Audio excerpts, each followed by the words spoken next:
Chapter 13. Client with a plus difference. Talk about plus difference. There's a great plus difference in Philip Morris, an ingredient difference that built the Philip Morris business. But as much as any other single thing, the call for Philip Morris, belted out in Johnny's inimitable style, made a mighty impact on the American public. Even today, although Johnny's call has been practically discontinued for a long time, if you ask people what they associate with the name Philip Morris, the answer is almost always call for Philip Morris. It was unforgettable. One of the sad facts of American business is that advertisers often tire of the very idea that's building them. We built Philip Morris from the very beginning, with little to work with except ideas. It was 1933 when we introduced the cigarette, the depth of the Depression, the year of the bank holiday. The budget was small, but our ambition high. During those days, the entire cigarette industry felt the pressure of new brands selling at 10 cents a package. These started to pull down the big ones. For a while, all the well-known cigarettes, Camels, Luckies, Chesterfields, and Old Golds were the top four, were cut to 11 cents a package and less. Sometimes they even sold as low as 2 for 19 cents. This drastic price cutting succeeded in forcing many of the 10-cent brands out of business. But in the meantime, dealers made no money. In fact, nobody made any real money. That was the setting when Philip Morris came out at 15 cents a pack. Philip Morris had been a little-known brand, selling in a hard box at 25 cents. We changed to a soft pack and began selling it, now 15 cents. At 15 cents for a pack of cigarettes, the dealer would make money. The jobber would make money. The manufacturer would make money. There was just one little question. Would the public pay it? Which led to another little question. What could we do? We could convince the dealer he would make money on our cigarettes and not on those selling for less. We could ask him to play us up since we were the brand that represented profit to him. We could ask him to put ours near the cash register where they could be seen. We could explain to him we had a difference in our product, an ingredient difference that made our cigarette less irritating than others, and this could be proved. But all this was not enough. We had to get the public to part with that 15 cents.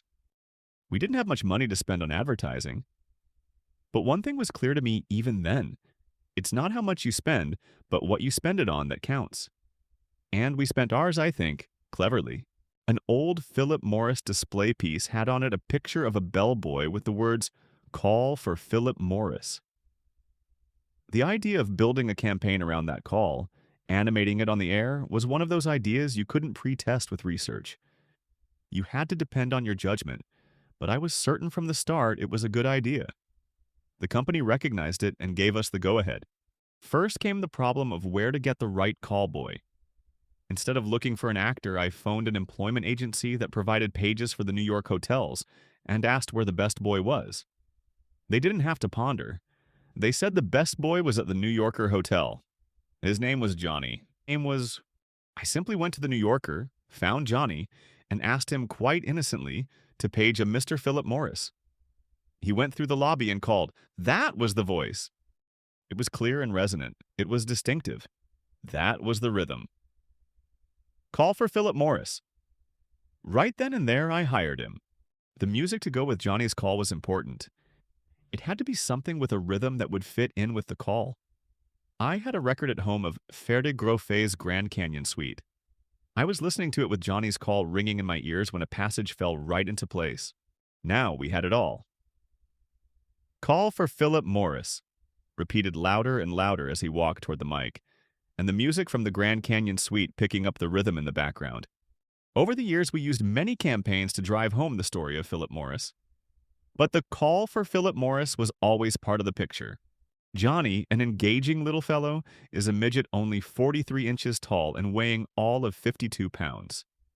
In his brass-buttoned red jacket and cap, he appeared at every radio broadcast to give his famous call for Philip Morris.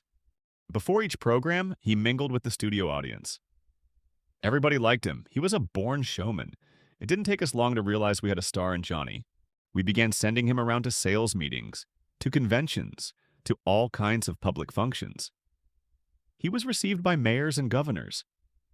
Demand for his personal appearances became so insistent that we eventually trained a whole corps of midget Johnnies who covered the country.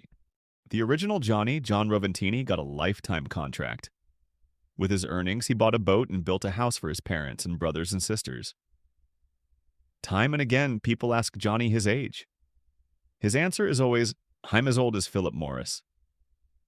It's true, he's a living symbol of Philip Morris. He is as old as Philip Morris and as young. Just a little bit of a fellow Johnny, but he's contributed a lot to Philip Morris and become a famous part of his world and time. An ingredient, a source of irritation in other cigarettes, is not used in Philip Morris. There is a negative that outpulled any positive I know of. Behind this negative, we built one of the biggest businesses in the cigarette industry. Remember, at no time did we say Philip Morris cigarettes did not irritate the throat. What we did say, and this was a fact, was that Philip Morris did not contain an ingredient present in other cigarettes which was a source of irritation. It wasn't there, so it couldn't irritate. It was the positive implication of this negative statement that helped sell Philip Morris. Other cigarettes contained glycerin. Ours did not. We never referred to glycerin by name in the advertising. Glycerin sounds so soothing. But when it burns, glycerin is irritating. Too complicated. Better to leave the ingredient anonymous, which is just what we did. We had our plus difference. A big one. That much we knew. But we wanted to get the most out of it. Every last drop. We wanted more and more news to keep our advertising alive. For this, we needed scientific research. Weeks of hunting finally turned up the ideal person to head our scientific project. He was Dr. Willard F. Greenwald, a PhD in organic chemistry, then a consulting chemist. He was not only a fine scientist, but that then rare combination, a good businessman too. Columbia University, his alma mater, told me, "You've got the right man. You couldn't get a better one." Dr. Greenwald handled his job like a master. He had his first study made at Columbia by Dr. Michael G. Moulinos, an associate professor of pharmacology who had already developed a unique laboratory technique to measure irritation. That study set the key. Then Dr. Greenwald combed the country for other eminent men and institutions to undertake further researches, to compare the effects of the Philip Morris formula with the leading brands, not only in the laboratory but on actual smokers. Just as he had done at Columbia, he offered these other universities and hospital clinics substantial grants to carry on the work. The grants were accepted, but always with this warning from these responsible institutions. We reserve the right to publish our findings, whether favorable to Philip Morris or not. When I told that to Al Lyon, who is now chairman of the board, I remember he gasped audibly. But to his credit, he thought only a moment. He had the guts to say, "Go all the way. We'll take that risk." We suffered plenty of anxious moments, all of us, wondering how the studies would come out, wondering what we would do if any should work out badly. In research, anything can happen. But as each report came in and confirmed our advantage, our hearts grew lighter and lighter. Finally, all of them were in, and all our way. Then the leading medical and dental journals published the studies editorially. That was the ammunition we needed. We started shooting. We saturated the medical, dental, and nursing publications with ads.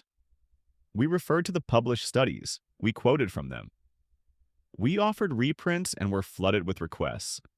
We demonstrated Philip Morris at medical conventions, made speeches, wrote papers, distributed new literature each time new information developed to support our story. And that wasn't all. Dr. Greenwald organized a corps of detail men who fanned out across the nation, calling on doctors and dentists from coast to coast in a continuing program year in and year out. We built all our consumer advertising out of these scientific findings. From them, we developed any number of campaigns. We kept pounding the line. An ingredient, a source of irritation in other cigarettes, is not used in Philip Morris, and always wound up with no other cigarette can make that statement. Call for Philip Morris did a great job up front. It was the bellwether. But the ingredient story, the plus difference, was what gave the advertising substance and helped build Philip Morris from zero to America's #4 cigarette. We had a campaign planned to feature Cigarette Hangover, that phrase suggested by Howard Connell. In our first rough, Cigarette Hangover appeared at the top of the ad, Philip Morris at the bottom. Cigarette Hangover was a big idea, but something was wrong with the ad. It seemed to say that Philip Morris gave you cigarette hangover. I did one simple thing, added the word no. Now it read no cigarette hangover at the top and Philip Morris at the bottom. That did it.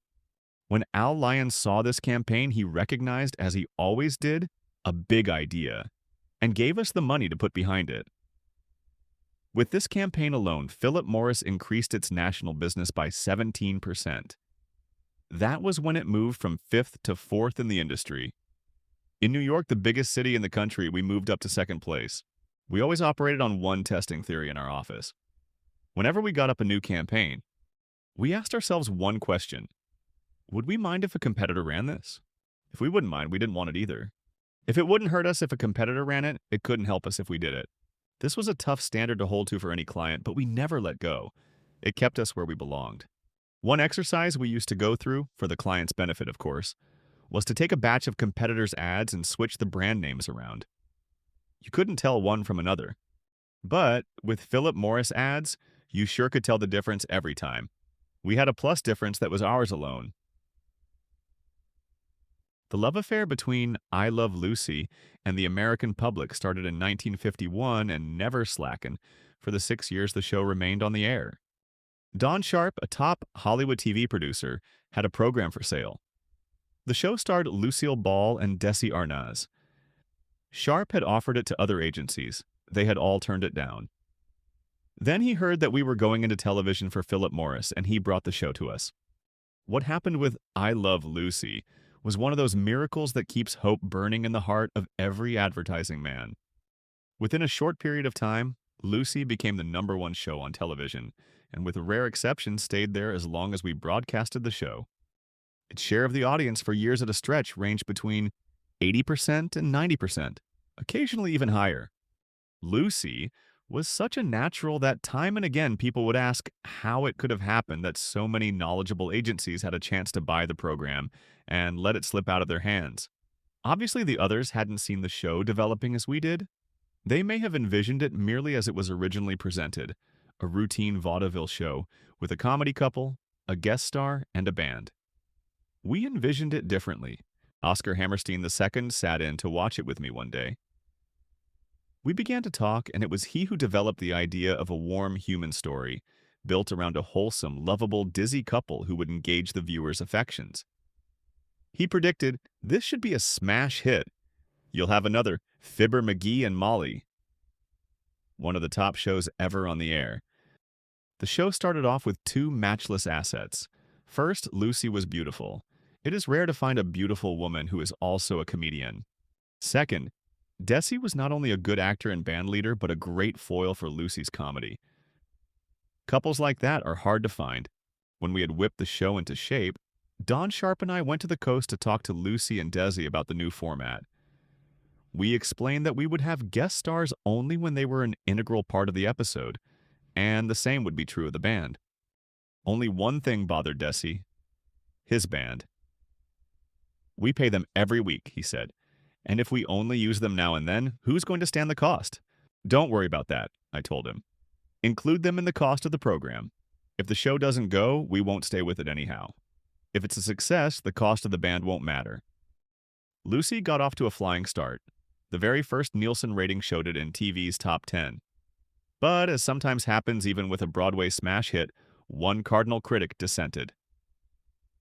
The morning after the first show, Mr. O.P. McComas, Philip Morris president in the early days, called Terry Klein, our vice president in charge of television, to ask, what would it cost us to cancel the contract for Lucy? Later, of course, wild horses couldn't have dragged them away. Al Lyon personally went out to the coast to congratulate the stars. The success of I Love Lucy is legend. It is a tribute to 2 fine actors, Lucy and Desi, and to my good friend Oscar Hammerstein II, who had the vision to foresee its future. At one point, nature threw in a blockbuster. Lucille Ball was going to have a baby. The show was on television. True, it was filmed pretty far in advance, but not so far that we could avoid explaining that baby somewhere along the line. We decided that we would have to tell the world. We did. And no relative's baby was ever more eagerly awaited. Then we had to choose the date of the baby's birth. We had to choose the sex, too. A boy, we decided. What could you do with a girl?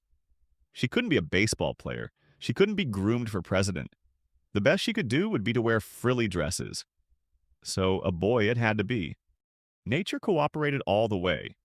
The doctor decided that Lucy would have to have a cesarean operation. That made our date stick. And when the baby came, sure enough, it was a boy. The day Lucy's baby was born on TV, the front pages of newspapers all over the country screamed the news to the waiting public. Lucy has a boy. That night, Lucy's share of the television audience was 92.2%, more than 9 out of 10. Only one of the great Kennedy-Nixon debates managed to equal that figure, and they ran on all 3 networks. An exceptional man, Alfred E. Lyon, was president of the company during this time of expansion. He was the kind of president business likes, full of energy, sparkling with ideas of his own, and with an intuition that seemed to guide him to the right move at the right moment. He was dedicated to making Philip Morris a leader. To Al Lyon, Saturday was just another day to work on Philip Morris. Every Saturday, Al would come into our office with his retinue of vice presidents, and there we would sit, discussing Philip Morris. Where are we? Where are we going? How are we going to get there? Al loved these bull sessions because we could just talk, without any formality, just talk until we hit on something. Many of our best ideas were born on Saturday mornings. As dedicated as he was, Al Lyon had humor in his makeup too. When the bull session was winding up one day, he said, "Let's work on Bill Foley, his advertising manager. Let's let him pay for all the lunches." We usually put all the names into a hat, then pulled out one who had to pay, so the trick was easy. We just put Bill Foley's name on every piece of paper, except one that we slipped in on the quiet, which read Al Lyon. Then came the time to choose. Bill Foley, selected for the honor, put in his hand. Out came Al Lyon, the 1 chance in 20. Al laughed at this more than anyone in the room, and bought lunch. The first piece of business we ever had from Philip Morris and Company was the Marlboro account. It was small, amounting to about $250,000 a year. My sixth sense told me that as soon as we agreed to take on the campaign, Reuben Ellis, who had become president of the company, would say, "Well, Mr. Biow, let's light up a Marlboro." This would stop me cold. How was I going to overcome that? I have never smoked in my life, then or now. Before I called on Philip Morris, I walked into a cigar store directly across the street and bought a pack of Marlboros. I put it into my pocket and went on to the meeting. Then it came. "Well, Mr. Biow," Mr. Ellis said after a time, "since you have the account, let's light up a Marlboro to celebrate." "I don't smoke them, Mr. Ellis," I said, "but I'm sure I can sell them." I took the pack of cigarettes out of my pocket and offered him one. He laughed, as I hoped he would, and said, "Okay, Mr. Biow, keep selling them." Kenneth M. Good came with the Biow Company in its younger days when our billing altogether amounted to only a few $1,000s a year. The man interested me. He knew advertising and seemed to know what to do with it.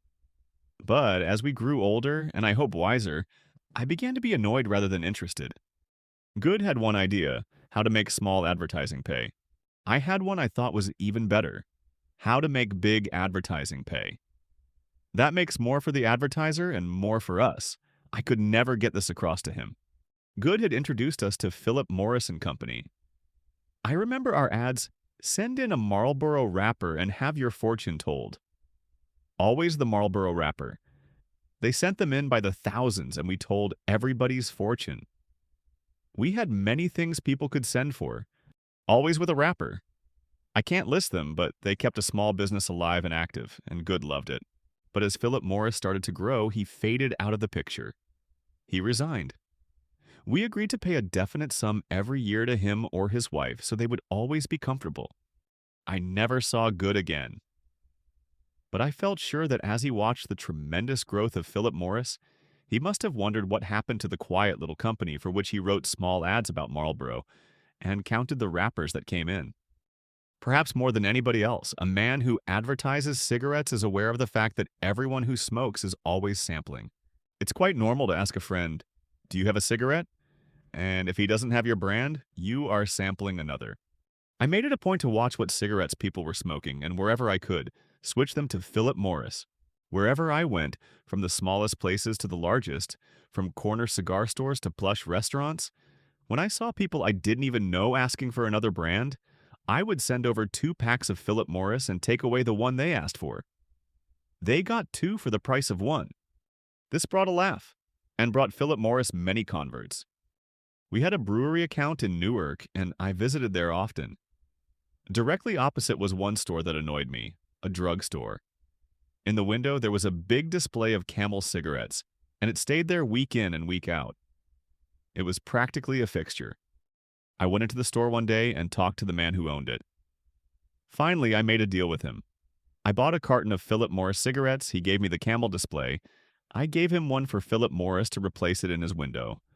I took that old Camel display, put it in the back of my car, and went about my business. Sometime after that, I made one of my frequent visits to Philip Morris. I had always received a friendly welcome there, but this time Mr. Sheridan, the advertising manager, barely greeted me. He was courteous, but brother, was he cold? I couldn't imagine what had happened. I could think of nothing we had done that was wrong. Yet the atmosphere was so frigid it gave me a chill. I went downstairs and got into my car. I said to my chauffeur, who had been with me a long time, "Something's wrong up there, and I don't know what it is. Only yesterday you drove Mr. Sheridan home, and he seemed perfectly happy. For a moment, he couldn't understand either. Then a grin spread over his face, and he said, 'I know what the trouble is. When Mr. Sheridan got out of the car, I opened the back to take out a package that belonged to him. He saw that Camel display, and it must have made him suspicious of what you might be doing. I went back up to Philip Morris and told Mr. Sheridan how I had come by the Camel display. His answering laughter was welcome, and my blood pressure went down as I went back down to the car. Remember the first big cigarette cancer scare? Remember the alarm, the excitement in the industry? That was in July 1954. It was triggered by an article in the Reader's Digest. The cigarette manufacturers were bewildered. Then they got busy. They came out with a myriad of brands.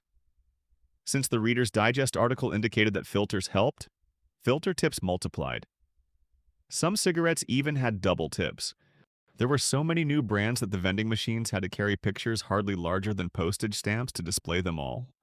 Soon, with practically every manufacturer producing one or more filter-tipped cigarettes, the filters ceased to be a distinction, and some of the brands changed their copy to try giving themselves individuality. Interestingly, Winston, introduced in 1954, became the biggest-selling filter tip within a year, simply by saying, "Winston tastes good," like a cigarette should. Later they added, "It's what's up front that counts." They made little use of the tip itself. Then in 1960 came the Federal Trade Commission stipulation. You could no longer imply that one cigarette was better for the health than another, nor even that one filter was superior to another. The advertising value of the filter tip almost faded away. The public still continues to buy filter tips for 2 reasons. First, they are left with a vestige of hope, enough to allay their sense of guilt, and second, they like the cleanness of tips. The manufacturers continue to make filter tips, and cork tips, and tipless, as well as shorts, longs, and extra longs. Mentholated, and mentholated with filter tips. Recessed, in soft packs and cardboard boxes, and now in plastic packages. It's a good bet that the cigarette business will soon go back to where it came from. There will be 4 or 5 big sellers and the rest won't count. No profitable business has room for so many brands. They clutter up the counter and tie up money. In the early days of cigarettes, surprising as it may seem, there were also many brands, perhaps as many as now. Every manufacturer made a whole flock of brands to build up his total volume. When Albert Lasker got the American Tobacco account, he realized how wrong this was. He knew it had to change. He said to George Washington Hill, president of American Tobacco, "Take all the money you're now spending on all your brands. Put it all behind one, and I'll make that one not only bigger than all your brands combined, but the #1 cigarette in America." He did. Lucky Strike became the #1 cigarette in America. Some cigarette will do that again. It will happen either when a manufacturer finds an idea big enough and the right agency to build it, or when an advertising man thinks of the idea and finds an advertiser big enough to back it up. The manufacturer who fails to realize this is going to wake up some morning and find out that someone else did. Ditto for the ad man. That's it for today. If you enjoyed this video, you might want to check our link in the description, where you'll find many other fundamental marketing books in different languages. And don't forget to subscribe to the channel for more persuasion and direct response content. See you in the next one.